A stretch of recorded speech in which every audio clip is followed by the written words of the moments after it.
It's training camp season. Today we are looking at the Cincinnati Bengals and getting a good look at Taj Brooks. But before we dig in, you need to click that subscribe button right now because we're looking at training camp. We're looking at practice and what your players are doing behind the scenes. Your rookies, your position battles, guys you're drafting in fantasy football here soon or picking up on waivers like Taj Brooks. Click that button. Stop missing out. Know what your players are doing behind the scenes.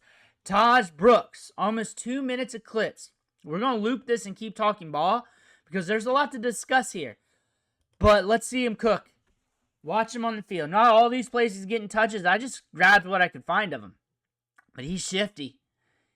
He's shifty. He finds the hole. This is a record setter at Texas Tech. This is a big-time prospect that I believe if this wasn't like the deepest, most talented running back class of all time, that he would have been drafted much sooner. There he is, number 25. Like, if he was in last year's draft, he would have drafted a little bit sooner.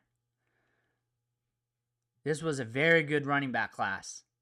And there's going to be some running backs like this that's just going to get opportunities and surprise us. Now you're thinking, well, they got Chase Brown, they got Samaje Perine. But you have to remember, Chase Brown was in this position years ago when he first got to the team. Like, we were watching the clips on him. We were watching Chase Brown, and we were saying, hey, the upside is there. He just has to do this, this, and this. You're seeing the shiftiness to the hole. That's not him. That's not him. That's not him. He snuck in there, huh? That's not him. But still, you saw it on those other plays. He's shifty. He's explosive. There he is right there. Getting out there. Boom. Good cut. Good grab. Good grab. Is that an old school Bengals logo? I don't see that logo too often. I'm around the Cincinnati area. I don't see that logo as often. There he is right there. Thick quads. You can also catch ball in the backfield.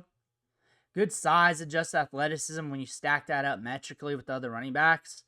Not elite, but he doesn't have to rely on it either. Like, he's good there. He's good there. Physical running back prospect. And his vision and explosiveness in the second level is going to help this team. If something happens to Chase Brown and he starts getting his opportunity, he's a running back to pay attention to. So for fantasy football redraft leagues, right now he's out of your scope unless something happens, injury-wise, suspension-wise, craziness-wise, whatever, to this backfield. But that's how Chase Brown started to get reps and opportunities too early on. So that's something you need to pay attention to. Season comes at you fast. Running backs are in and out. You do need to know about these late round guys. These guys flying under the radar. He's a guy that I'm going to be doing a You Need video on somewhere down the line. I know it. And we're going to talk about how good he is. And you need to know. You need to know. He's very shifty. He's explosive. He's a powerhouse. Him and Chase Brown could be a good 1-2 punch. Long-term wise. It could be a good 1-2 punch. Speaking of the devil. But I could definitely see the Bengals utilizing those two running backs. They can't invest much in this backfield. All the money is invested into Burrow, Higgins, and Chase Brown. And they have to make investments all over the place to keep this team upright and competitive. So they got to hit here. They got to hit here with Brooks. That's the thing about this. They got to hit here with Brooks. They're going to give him opportunities to succeed. Like, they can't just keep dipping into the well. Like, they do not have the pie for that. So if you're looking at this for Dynasty Fantasy Football, this is a good cheap asset. Like, your rookie drafts are already done. But this is a good cheap asset to look at. Due to that, I mean, they can continue to draft backs, but that might not be the smartest move. And he's been looking good. We covered him in rookie camp, OTA's mini camp. We got a good number of clips from training camp now. He can get work in the passing game. I think he's going to be great alongside Chase Brown. Almost called him Trace because my tongue's a little dry today. It's been hot. But when you're looking at Brooks here, very productive running back out of Texas Tech. We're looking for him to make some big runs here in preseason. But for fantasy football, redraft-wise, you're watching this Bengals backfield. Because this Bengals backfield, this Bengals team can provide and buoy fantasy production.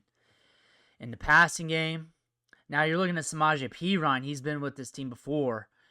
He's a big physical running back who can catch the ball in the backfield. I would not be surprised if he puts out some weeks. I would not be surprised. He has no ADP. I would not draft him. He's not going to be a league-winning asset. But I would not be surprised if he has a run of games if something happens to Brown, or even with Brown. Due to this team maybe having to be in some shootouts, how explosive this offense can be, especially when healthy, I would not be surprised. Perine is a solid veteran running back. I just want to throw that out there, just in case someone in the back of their mind saying, well, yeah, but what about Perine? What about this? What about that? We like to look at the rookies and the young guys on this channel, look at their come up, look at how they're transitioning to the NFL game.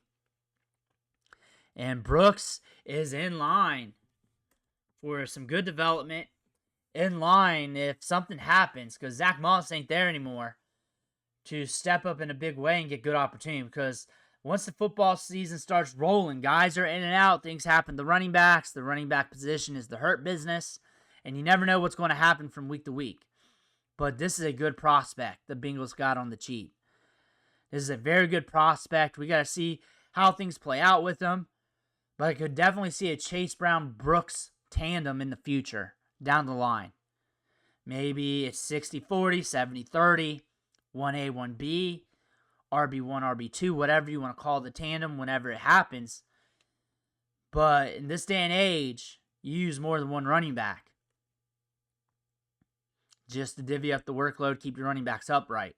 We have seen the last 2 years injuries go down, and I think mainly due to that, unless they pop back up this year. We do have some older running backs in the league, and really they survived the last couple years, so maybe it's their turn this year. But then we just got to see how the season plays out. Maybe we're getting a new average when it comes to injury rates at the running back position. Over the last 5 to 10 years, the injury rate on average is higher than what we saw last year. Definitely can say that when we're talking about waiver wire content for fantasy football, because there wasn't much last year. We had to talk about Trey Benson, Blake Corum, all those backs every single week from Halloween to Thanksgiving. I think it's going to be different this year. We have about 20 good rookie running backs this year. Last year we had like 3 or 4 worthy running backs to talk about. Let's call it like that. Good, that could be stretched out one way or another. But you're looking at a running back prospect with a lot of upside here for the Cincinnati Bengals that could come along if attrition hits this team and become a huge asset. Because people were looking at him in the same light as Chase Brown. Different players, but talented late-round picks that we know there's talent there that we're watching dial up through all the practices, seeing the opportunities and touches every game to see what happens. Same thing here with Brooks. Maybe down the line, this year, next year, year after, whenever it happens, maybe he flashes for you a little bit. But you need to pay attention to Brooks. So let me know what you think in the comments below. I want to hear about that. Make sure you hit that subscribe button on the way out. One thing for watching. Catch you on the next video.